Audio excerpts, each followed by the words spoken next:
नमस्कार मित्रांनो, अबोली या मालिकेच्या आजच्या एपिसोडमध्ये विजया अबोलीला इमोशनली ब्लॅकमेल करण्याचा प्रयत्न करत सांगते की अबोली, जर का तू सही केली आणि मला अटक झाली ना, तर मी शार्दूलला बोन मॅरो देणार नाही. विचार कर, त्याच्याकडे फार थोडा वेळ आहे आणि त्याचंसुद्धा तुझ्यावर किती प्रेम आहे. तुलाही तो आवडतो ना, मग प्लीज ही सही करू नकोस असं सांगत असते. अबोली मात्र विजयाचं काहीही ऐकायला तयारच नसते. तेव्हा विजया चिडूनच म्हणते की आत्तापर्यंत मी खूप शांतपणे बोलले, परंतु आता जर का उद्या सकाळी 9 वाजेपर्यंत मी इथून बाहेर पडले नाही ना, तर मी शार्दूलला बोन मॅरो देणार नाही आणि त्याच्या त्या अवस्थेला तू जबाबदार असशील. तेव्हा अबोली तिच्या हातातील पेन तसाच खाली ठेवते. तेव्हा अंकुश तिला सांगतो की अबोली, तू तिच्या बोलण्याकडे लक्ष देऊ नकोस. जे काही होईल ते आपण बघून घेऊ, परंतु या बाईला तर शिक्षा व्हायलाच हवी. अबोलीची देखील द्विधा मनस्थिती असते, परंतु अंकुशचं बोलणं ऐकल्यानंतर ती त्या रजिस्टरवर सही करते. रागावलेली विजया अबोलीला धमकी देते की तू माझं ऐकलं नाहीस ना, आता बघच मी काय करते ते. तर दुसरीकडे नीता शरदशी फोनवर बोलत असते. गालाला हात लावतच म्हणते की अहो, तुम्ही लवकर परत या, इथे ना खूप काही घडतंय आणि त्या विजयाला साथ देणं मला महागात पडणार बहुतेक. तेव्हाच आता पल्लवी धावतच तिथे येते आणि नीताला सांगते की अगं, शार्दूलची तब्येत खूप बिघडली आहे, तू त्याच्याकडे लक्ष दे, मी डॉक्टरांना घेऊन येते. आणि ती तशीच निघून जाते. काही वेळानंतर अंकुश आणि अबोली देखील शार्दूलजवळ आलेले असतात. शार्दूल खूप आजारी असतो आणि तेव्हाच पल्लवी डॉक्टरांना घेऊन पोहोचते. येऊन शार्दूलचं चेकअप करतात. तर पल्लवी त्यांना शार्दूलची जुनी फाईल दाखवते. ती फाईल वाचल्यानंतर डॉक्टर जरा टेन्शनमध्ये येतात. अबोली काळजीनेच काय झालंय असं विचारू लागते. डॉक्टर आता शार्दूल समोर काहीही बोलत नाही, तो लवकरच बरा होईल असं सांगतात आणि अंकुशला मला जरा बोलायचं आहे असं सांगून बाहेर घेऊन जातात. त्यानंतर अबोली पल्लवीला धीर देत म्हणते की आपण सगळे आहोतच ना, तू काळजी करू नकोस, शार्दूलला काहीही होणार नाही. तेव्हा पल्लवी जराशी चिडूनच म्हणते की अबोली, तू खरी की मी, तू बरोबर की मी चुकीची ते मला काहीच माहिती नाही, परंतु आत्ता शार्दूलचं ऑपरेशन होणं आणि त्याला बोन मॅरो मिळणं खूप गरजेचं आहे. या सगळ्यात माझं आणि माझ्या मुलाचं खूप मोठं नुकसान होतंय. विजया आम्हाला सापडली होती, तिचा बोन मॅरो कसा बसा शार्दूलशी मॅच झाला होता, परंतु आज जे काही घडलं तेव्हा मी तिच्या बाजूने काहीच बोलले नाही आणि त्याचा बदला ती नक्की घेणार. ती शार्दूलला बोन मॅरो देणार नाही आणि हे जे काही घडतंय ना अबोली, या सगळ्याला तूच जबाबदार आहे असं बोलून मोकळी होते. अबोलीच्या डोळ्यात पाणी येतं आणि ती मनाशी विचार करते की हे सगळं काय होऊन बसलंय. आत्ता शार्दूलला विजयाची गरज आहे, परंतु जर का मी तिला असं सोडलं ना, तर पुन्हा कधीच ती अशी सापडणार नाही. तर इकडे चाळीत आता रमा डॉक्टरांना म्हणते, अहो, तो चांगला खेळत होता, मग अचानक तापाने कसा फणफणला. तेव्हा डॉक्टर म्हणतात, त्याची अवस्था तुम्हाला चांगलीच माहिती आहे, जर का काही इन्फेक्शन झालं तर ते त्याच्यासाठी खूप वाईट असू शकतं, त्यामुळे तुम्ही त्याची अधिकाधिक काळजी घ्यायला हवी होती. पल्लवी देखील तिथे येते.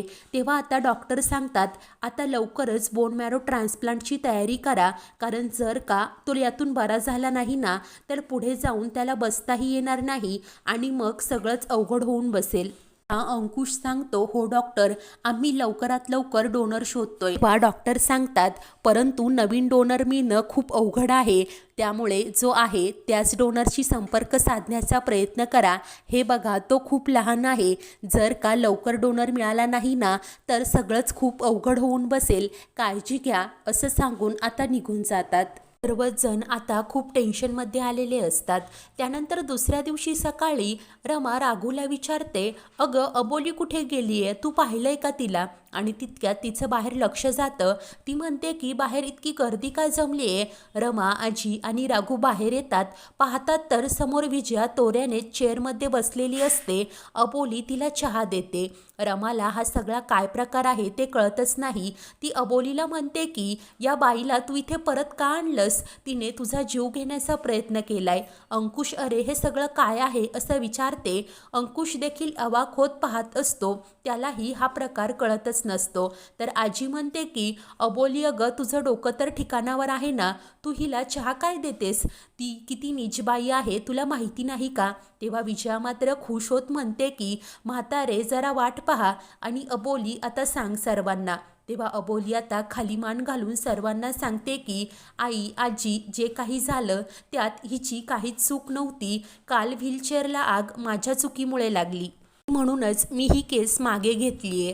ते ऐकताच अंकुश धक्क्यानेच अबोलीकडे पाहत राहतो. तर विजया मात्र खुश होत म्हणते की ऐकलंय ना तुम्ही सगळ्यांनी, काल जे काही झालं त्यात माझी काहीच चूक नव्हती. मी निर्दोष आहे. मी जे काही बोलले ते रागाच्या भरात बोलले हे अबोलीला माहिती होतं, म्हणूनच तिने केस मागे घेतलीये. बोली इट्स ओके, चुका अगं माणसांकडूनच होतात, म्हणून चल मी तुला माफ केलंय असं बोलत आता उभी राहते आणि येऊन अबोली मिठी मारत म्हणते की अबोली तू तर नेहमीच मजबूर असतेस. यावेळी शार्दूलसाठी मजबूर होती, परंतु मी मात्र कधीच मजबूर नसते आणि म्हणूनच तू हे जे काही केलं ना त्याचे परिणाम तर तुला भोगावेच लागणार. काळजी करू नकोस, मी सगळी तयारी केलीये, ते इतक्यात येतीलच. तेव्हा अबोली आता घाबरतच विजया तू काय केलं आहे आणि कोण येणार आहे असं विचारते. मात्र खुश होत वेट अँड वॉच असं सांगून आता निघून जाते.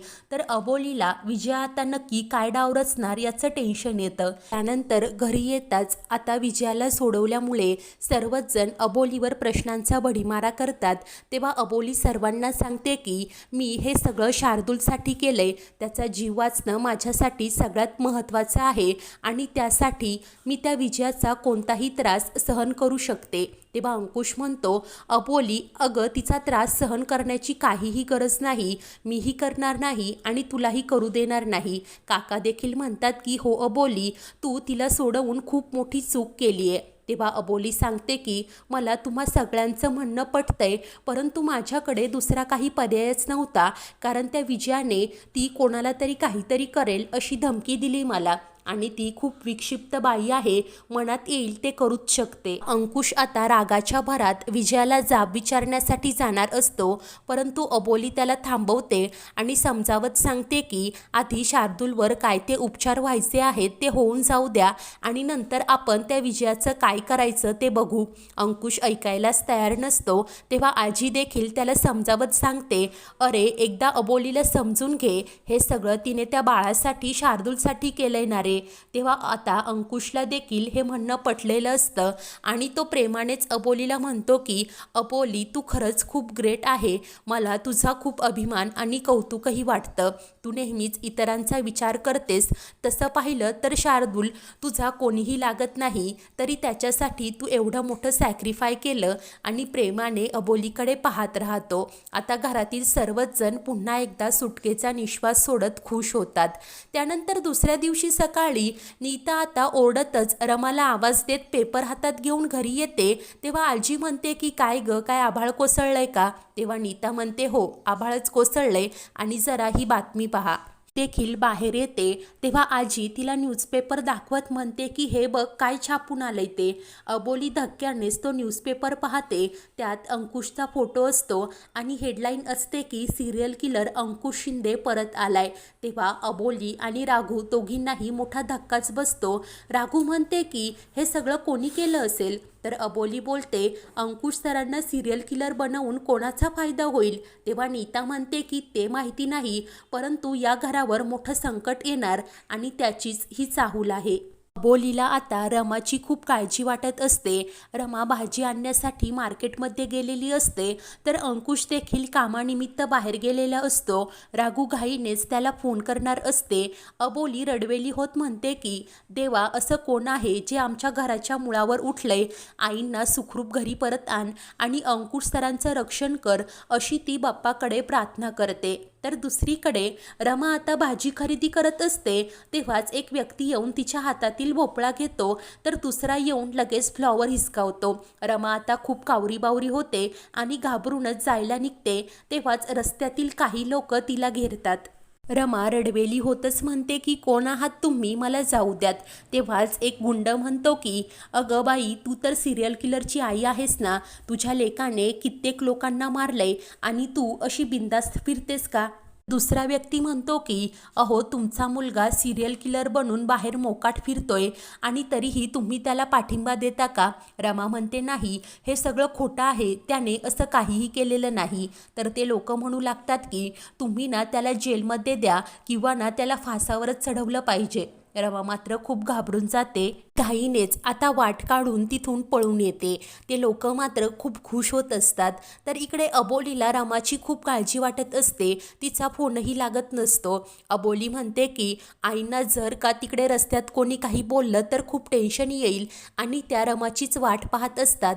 राघू आता रमाला पाहायला जाणारच असते. तितक्यात रमा घरी पोहोचते. पटकन दरवाजा बंद करते. तिला खूपच धाप लागलेली असते. राघू रमाला पाणी आणून देते.